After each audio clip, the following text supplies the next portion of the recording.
Halo semuanya, Shalom, Assalamualaikum warahmatullahi wabarakatuh, Om Swastiastu, dan salam kebajikan bagi kita semua. Selamat datang di podcast Anestesiologi, podcast yang diselenggarakan oleh IKM Keperawatan Anestesiologi ITKes Bali. Perkenalkan, saya Tania, mahasiswa program studi Sarjana Terapan Keperawatan Anestesiologi ITKes Bali yang pada kesempatan ini akan menemani Sobat Anestesi dalam perbincangan seputar dunia keperawatan anestesiologi.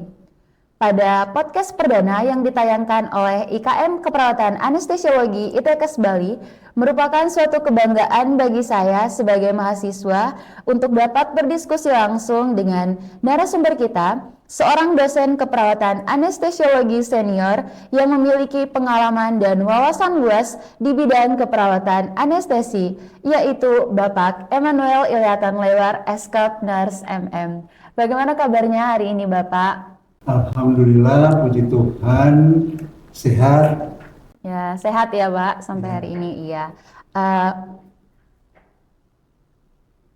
Melalui podcast kita ini, kita akan membahas peran penting sarjana terapan keperawatan anestesiologi. Kita akan mengulas keperawatan anestesi sebagai sebuah seni, serta meluruskan berbagai persepsi yang masih keliru di masyarakat mengenai profesi penata anestesi. Semoga diskusi kita ini dapat menjadi sarana belajar bersama, menambah wawasan, serta menginspirasi khususnya bagi mahasiswa dan masyarakat luas. Baik Bapak, kita bisa memulai perbincangan kita hari ini dengan pertanyaan yang pertama. Kalau boleh flashback sendiri nih Pak, apa yang dulu menginspirasi lahirnya program studi Sarjana Terapan Keperawatan Anestesiologi sampai sekarang ini bisa dikenal luas di berbagai penjuru Indonesia? Baik, jadi terima kasih Dek atas pertanyaannya. Terkait pertanyaan ini saya boleh menginformasikan ya, bahwa terbentuknya nurse anestesi atau disebut dengan di Indonesia disebut dengan penata anestesi. Nah, itu ceritanya sangat-sangat panjang. Jadi di awalnya pada tahun 1962 seorang spesialis anestesi bernama Prof. Muhammad Kelan SPAN yang mana merupakan alumni dokter spesialis anestesi dari Amerika. Datanglah ke Indonesia. Sesampainya di Indonesia, beliau saat itu almarhum bekerja sendiri. Oleh karena itu, beliau butuh pendamping atau mitra kerja. Di saat itu, maka beliau mendidik alumni atau lulusan dari sekolah pengatur rawat atau yang saat itu juga namanya sekolah perawat kesehatan. Di saat itu beliau mendidik mereka menjadi perawat anestesi. Kemudian dalam perkembangan lahirlah pendidikan tadi namanya pendidikan Akademi Penata Anestesi. Yang lulusnya disebut dengan penata rawat anestesi. Selanjutnya kemudian turunlah suatu peraturan perundang-undangan. Di saat itu dari Kementerian Pendidikan dan Kebudayaan lahirlah sekolah namanya Akademi Penata Anestesi. Dalam perjalanan waktu, sekolah ini berjalan terus. Akhirnya di tahun sekitar 1962 sekolah ini berkembang menjadi D3 keperawatan anestesi. Kenapa? Dulunya disebut dengan Akademi Penata Anestesi, kemudian menjadi D3 keperawatan anestesi. Karena dalam memberikan pelayanan itu seorang nurse anestesi itu memberikan pelayanan yang disebut dengan asuhan. Ya. Dalam perjalanan waktu, D3 keperawatan anestesiologi ini dipikir hanya dengan level kompetensi atau KKNI-nya adalah level 5. Kemudian sekolah ini ditutup. Selanjutnya terpikirlah dari profesi penata anestesi di saat itu masih dengan profesinya adalah Ikatan Perawat Anestesi Indonesia. Oleh karena itu, profesi ini berpikir supaya di pelayanan anestesi antara dokter spesialis anestesi dengan mitra pendampingnya atau mitra kerja ini supaya apa yang dipikirkan atau apa yang dikerjakan oleh seorang spesialis anestesi harus bisa dipahami dan diikuti oleh seorang pendampingnya, yaitu yang disebut dengan penata anestesi tadi. Ya. Maka profesi Ikatan Perawat Anestesi yang diketuai oleh Dr. Randa Dorce Tandung berupaya untuk membuka sekolah yang levelnya adalah sarjana atau dengan level KKNI 6. Disitulah lahirlah pendidikan tadi yang disebut dengan sarjana terapan atau program diploma 4. Nah, dalam perjalanan ini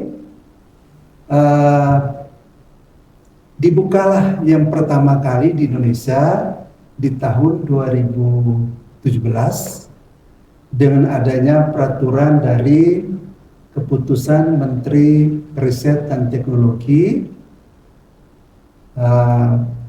tahun 2017. Di dalam Kementerian Riset dan Teknologi tadi ada nomenklatur di sana, yaitu program sarjana terapan keperawatan anestesiologi yang mana dalam bahasa Inggris disebut dengan nurse anesthesiology. Nah, sehingga para user, terutama yang saat ini yang menjemput bola paling pertama adalah dari Sekolah Tinggi Ilmu Kesehatan Bali di saat itu di tahun 2017. Maka membuka program studi ini yang kita sebut dengan program studi D4 Keperawatan Anestesiologi atau Sarjana Terapan Keperawatan Anestesiologi. Demikian. Sebetulnya riwayatnya masih sangat panjang. Nah, tetapi ini saya ceritanya secara global saja. Nah, itu tadi Sobat Anestesi sudah dijelaskan oleh Bapak Eman bagaimana sampai berdirinya program studi Sarjana Terapan Keperawatan Anestesiologi hingga saat ini itu udah dikenal luas di berbagai penjuru Indonesia. Perjalanannya begitu panjang ya Pak, dari tahun 1962, lalu setelah itu sempat berhenti di tengah jalan, kemudian dilanjutkan lagi sampai saat ini akhirnya hampir sebagian besar kampus-kampus di Indonesia itu sudah membuka program studi STKA. Oke Bapak, selanjutnya nih Pak, menurut Bapak kenapa sih Pak jurusan kita ini itu memiliki peran yang cukup besar tetapi saat ini masih jarang disorot sama masyarakat? Jadi menurut persepsi Bapak tuh gimana Pak? Oh ya, baik. Jadi begini, dalam pelayanan bedah itu masyarakat itu lebih kenal adalah dokter bedah atau dengan kata lain dokter spesialis bedah. Sedangkan keberhasilan daripada suatu pembedahan itu sangat berperan penting hadirnya pelayanan anestesi. Nah, tetapi pelayanan anestesi ini biasanya bermainnya di belakang layar, yaitu di kamar operasi. Nah, Jadi demikian, maka mungkin masyarakat masih belum mengenal persis seperti apa pelayanan anestesi, tetapi pelayanan anestesi itu punya peran yang sangat-sangat besar karena termasuk menidurkan pasien sampai tidur lelap dan harus bisa membangunkan kembali pasien untuk beraktivitas sebagaimana biasa. Oke, jadi itu ya teman-teman, kenapa sih jurusan kita ini tuh sebenarnya nih penting ya Pak, tapi karena kita bekerjanya di balik layar, kita bekerjanya di ruang operasi yang tidak semua pasien yang ke rumah sakit itu kemungkinan akan dioperasi, jadinya kita tuh masih jarang disorot. Yang banyak ditahu itu adalah dokter bedahnya sendiri yang secara umum diketahui masyarakat luas. Oke, selanjutnya nih Pak, banyak orang yang bilang kalau anestesi itu merupakan seni dalam bekerja. Jadi kita semua tuh pengen tahu di mana sih letak seni anestesinya itu sendiri. Oh ya, baik. Jadi bukan hanya anestesi saja yang dikatakan seni dalam bekerja. Dalam pelayanan kesehatan itu membutuhkan seni. Nah, seni itu maksudnya begini. Saya ambil contoh kasus itu adalah di pelayanan anestesi. Jadi memberikan pelayanan kesehatan termasuk pelayanan anestesi itu kan kepada pasien. Pasien itu adalah seorang manusia. Yeah. Manusia itu konsepnya adalah seorang yang unik, tetapi seorang yang komprehensif yang terdiri dari unsur biologis, psikologis, spiritual, dan kultural. Jadi dalam memberikan pelayanan itu harus berbeda-beda antara satu pasien dengan pasien lain. Tetapi prinsip pelayanan secara menyeluruh tetap sama. Hanya tadi unik dan berbeda-beda, maka pasien itu didekati atau pendekatannya sangat berbeda kepada antara satu orang dengan orang yang lain. Ya. Oke, jadi itu ya seninya dalam bekerja. Jadi sobat anestesi harus tahu nih kalau bukan hanya anestesi yang seni, tapi kita sebagai calon-calon tenaga kesehatan itu kita bekerja karena setiap manusia itu berbeda-beda, unik, dan ketika di rumah sakit kita bertemu dengan pasien yang berbeda-beda. Jadi disitulah letak seninya, di mana kita itu harus mencari tahu sendiri bagaimana cara kita bisa mendekati pasien ini.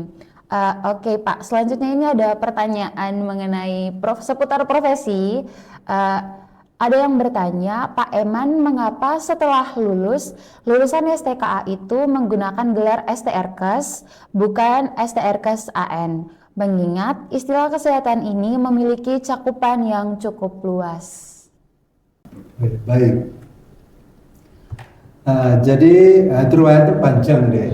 Jadi di saat itu usulan dari berbagai program studi termasuk program studi sarjana terapan keperawatan anestesiologi.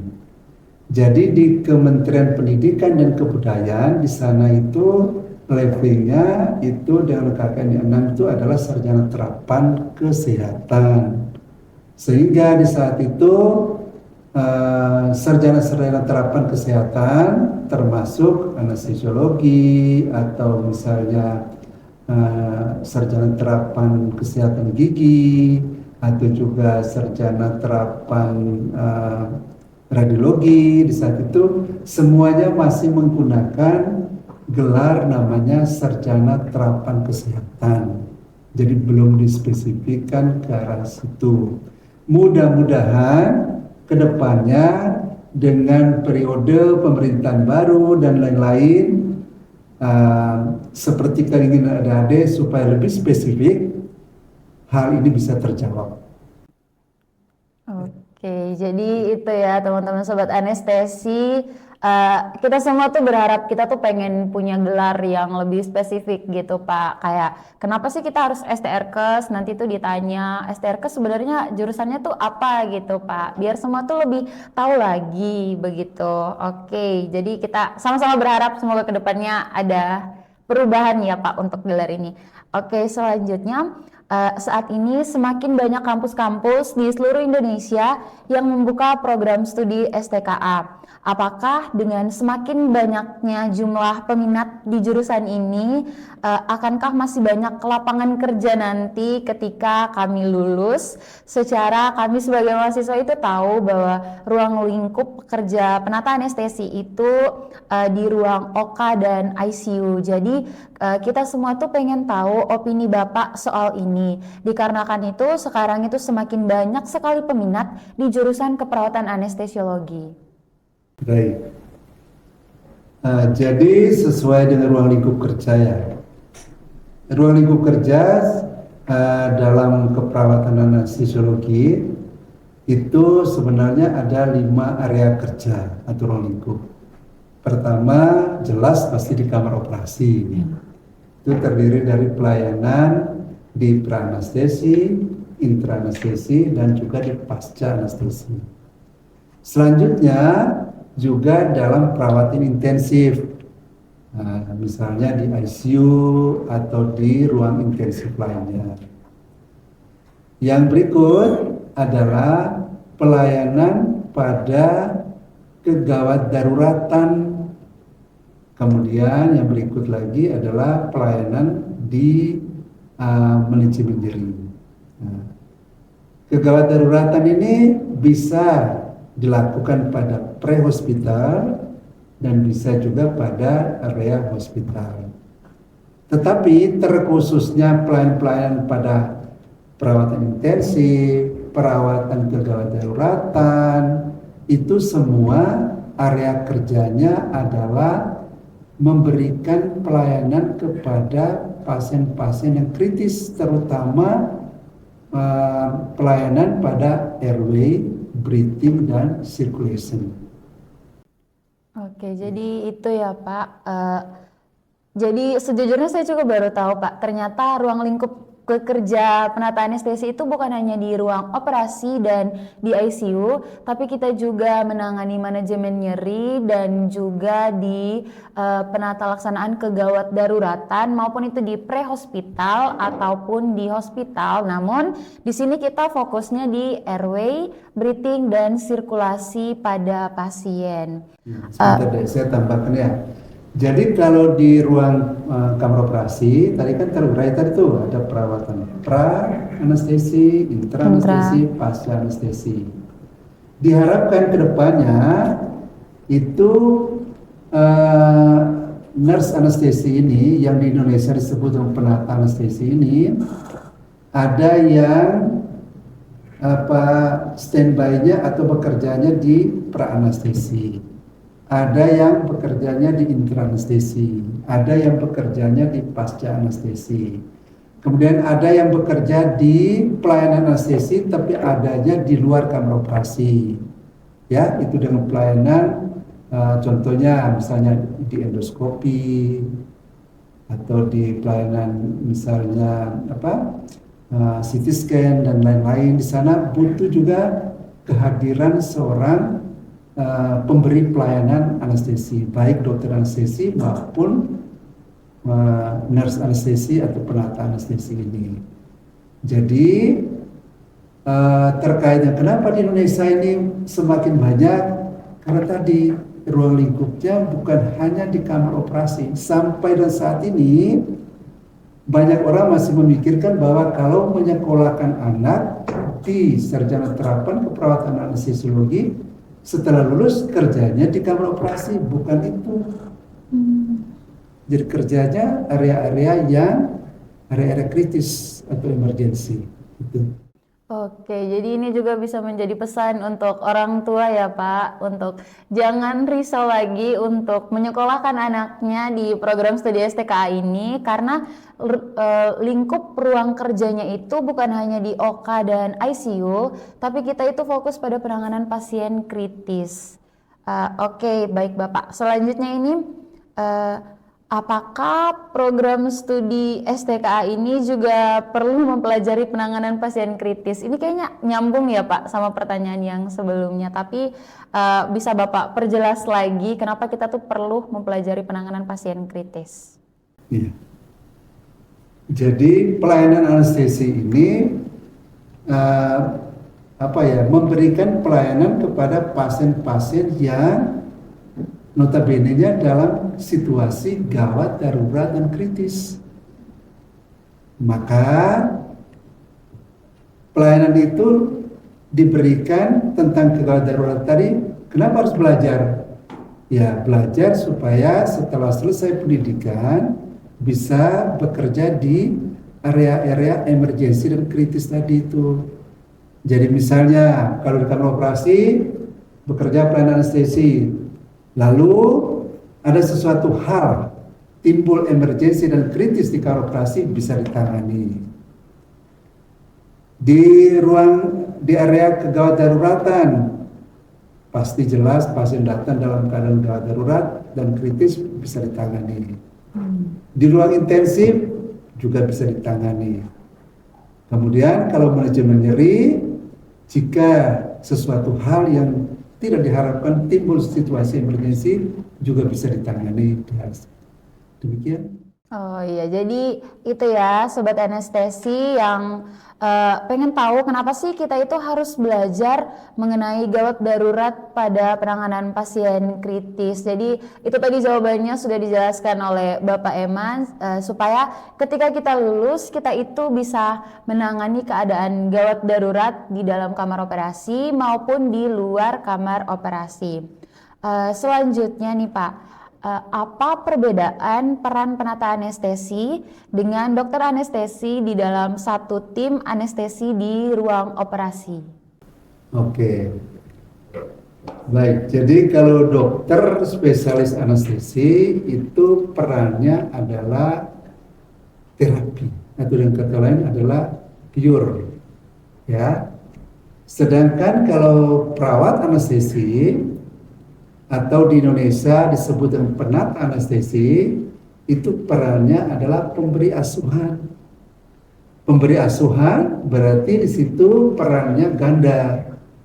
Dalam hal ganda tadi adalah harus memberikan pelayanan, memiliki sifat kepedulian terhadap pasien disebut dengan care, lalu melihat manusia itu merupakan objek pelayanan yang disebut dengan core, kemudian dapat memberikan pelayanan terapi yang dilimpahkan oleh dokter anestesi atau dengan kata lain kolaborasi, itu adalah peran cure. Jadi perawat anestesi atau penata anestesi kerjanya adalah memberikan pelayanan asuhan yang meliputi care, core, dan cure. Oke, jadi itu ya Sobat Anestesi.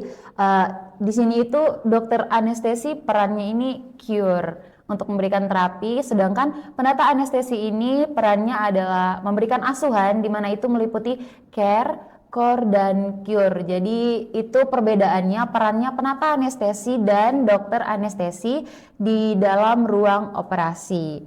Baik Bapak, selanjutnya nih. Menurut Bapak, kompetensi apa yang wajib dimiliki mahasiswa STKA sejak masih kuliah agar siap terjun ke dunia rumah sakit? Ya. Jadi kompetensinya sesuai dengan kompetensi kerja penata anestesi atau kompetensi profesi penata anestesi, berarti meliputi 5 area tadi. Berarti ada kompetensi yang berada di kamar operasi. Contoh di praanestesi berarti bagaimana kompetensi mempersiapkan pasien. Kalau di tranestesi berarti bagaimana peran cure bermitra dengan spesialis anestesi dalam memberikan anestesi kepada pasien dan memantau selama intra-anestesi. Pasca anestesi pun demikian. Nah, jadi memantau pasien dan juga memberikan pelayanan yang bersifat kolaborasi tadi. jadi kami sebagai mahasiswa itu harus bisa memiliki kompetensi-kompetensi itu agar kami tuh bisa lebih siap lagi untuk terjun di dunia rumah sakit. Baik Bapak, pertanyaan yang selanjutnya, apa keunggulan STKA ITKes Bali sehingga adik-adik yang masih SMA harus daftar di ITKes Bali? Oh ya, keunggulan ya. Pertama, apa ya keunggulan? Saat ini di Indonesia mungkin mengenal ITKes Bali itu tertarik ke sini karena di saat itu satu-satunya di Indonesia kan baru ada ITKes Bali, ya di saat itu. Kemudian selanjutnya ITKes Bali mempunyai keunggulan tersendiri di sini, apa ya? Daerah Bali kan berupa daerah wisata. Iya. Jadi itulah keunggulannya ya. Jadi sambil berkuliah di Pulau Bali, juga sambil menikmati dunia wisata yang ada di Pulau Bali. Itu yang menjadi keunggulan ITKes Bali. Nah, jadi di negara luar mereka mengenal Indonesia itu adalah mengenal Pulau Bali. Nah, itu yang menjadi ketertarikan sehingga mungkin mahasiswa itu atau orang tuanya cenderung untuk ke Bali. Saya rasa pasti adik-adik semua yang sekolah ke Bali ini kan salah satunya datang ke Bali sambil itu melihat keindahan Pulau Bali, jalan-jalan di Pulau Bali seperti itu. Dan yang lebih penting lagi, International Federation of Nurse Anesthesia, kenapa dia memilih STK yang ada di Bali itu pertama kali melakukan rekognisi di International Federation of Nurse Anesthesia, dan saat ini STK ITKes Bali sudah direkognisi oleh International Federation of Nurse Anesthesia. Kenapa? Karena Pulau Balinya tadi, sehingga orang kenal, oh Pulau Bali, makanya mereka datang ke Indonesia, carilah sarjana terapan keperawatan anestesiologi di ITKes Bali. Oke, jadi itu ya adik-adik SMA yang bingung nih pengen masuk prodi STKA di kampus mana, kalau pengen slow living di Bali bisa nih daftar di prodi STKA ITKes Bali. Seperti kata Bapak Eman, salah satu keunggulannya itu kita bisa sambil menikmati keindahan Pulau Bali. Selain itu juga STKA ITKes Bali itu sudah dilirik oleh kancah internasional ya Pak, karena di Bali, sekali lagi karena di Bali. Oke, selanjutnya ini pertanyaan yang terakhir nih Pak. Sebagai dosen yang sudah kami anggap sebagai orang tua kami di kampus, adakah pesan untuk kami, mahasiswa dan teman-teman yang sedang menempuh pendidikan STKA di seluruh Indonesia? Baik, pesannya ya. Apa ya pesannya? Menurut adik-adik hadir, kira-kira pesannya apa ya? Jangan lupa belajar. Baik, jadi pesannya begini. Pertama, sesuai dengan apa yang sudah saya jelaskan tadi, bahwa setelah selesai pendidikan, jangan berpikir saya hanya bekerja di kamar operasi. Itu yang harus dipikirkan dulu. Ya, jadi saya jangan hanya berpikir bahwa saya bekerjanya di kamar operasi. Karena begini, kenapa saya sampaikan ini? Ada spesialis anestesi yang menyampaikan ke saya bahwa ada lulusan sarjana terapan keperawatan anestesiologi, tapi saya tidak tahu lulusan Bali atau lulusan mana, mau dipekerjakan di ruang gawat darurat atau ruang intensif, tidak mau. Karena pemikiran dia tadi adalah kerjanya di kamar operasi yang pra intra pasca. Nah, padahalnya area-area emergensi itu masih ada di luar kamar operasi. Nah, itu pesan pertama. Jadi jangan sampai memikirkan bahwa saya setelah lulus kerjanya di kamar operasi. Jadi misalnya kalau ada pembukaan ASN terkhusus menerima untuk di ICU, silakan melamar. Misalnya kalau ada kebutuhan tenaga di kegawat daruratan, silakan melamar. Gitu. Kalau misalnya ada yang butuh kami butuh ada yang memahami kompetensi tentang 118, silakan melamar seperti tadi. Jadi seperti itu dunia ruang lingkup itu masih sangat luas terkait itu. Nah, jadi itu yang pesan pertama ya. Kemudian pesan kedua, bahwa setelah selesai pendidikan kerjanya adalah di area emergensi dan kritis. Oleh karena itu, selama perkuliahan jangan kuliahnya berpikir yang santai-santai saja, tetapi harus tekun belajar supaya kalau selesai pendidikan apa yang kalian harapkan bisa terlaksana dengan baik. Pesan kedua. Pesan yang ketiga adalah jangan lupa bahwa ITKS Bali mempunyai daya ketertarikan tersendiri, maka silakan adik-adik belajarlah di Sarjana Terapan Keperawatan Anestesiologi ITKS Bali. Oke, itu tadi 3 pesan dari Bapak Eman yang sudah kami anggap seperti orang tua kami sendiri di kampus. Yang pastinya yang pertama, jangan pernah berpikir kalau ruang lingkup kerja kita itu hanyalah di ruang operasi, tetapi ruang lingkup kerja itu masih banyak di kegawat daruratan dan juga pasien kritis. Lalu pesan yang kedua, untuk kuliah jangan berpikir untuk santai-santai, tetapi kita bisa belajar lebih tekun dan teliti lagi. Dan yang ketiga, kembali seperti yang keunggulan STK ITKS Bali, jangan lupa untuk mendaftar di ITKS Bali karena kita memiliki ketertarikan yang tersendiri. Baik Sobat Anestesi, tanpa kita sadari, obrolan yang penuh makna ini akhirnya membawa kita sampai di penghujung episode podcast Keperawatan Anestesiologi hari ini.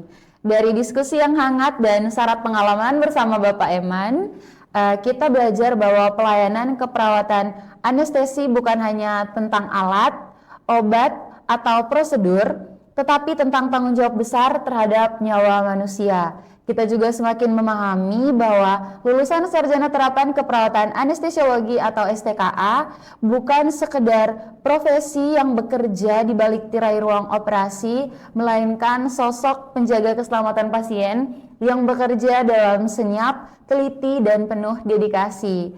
Tidak selalu terlihat, tidak selalu terdengar, tetapi perannya selalu menentukan. Untuk teman-teman mahasiswa STKA yang sedang berproses, ingatlah bahwa perjalanan kita mungkin tidak selalu mudah, akan ada rasa lelah, ragu, bahkan ingin menyerah.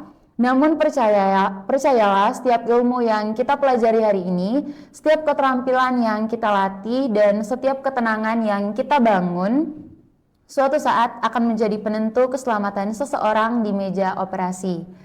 Profesi ini mungkin tidak selalu mendapat sorotan, tetapi nilainya sangat besar.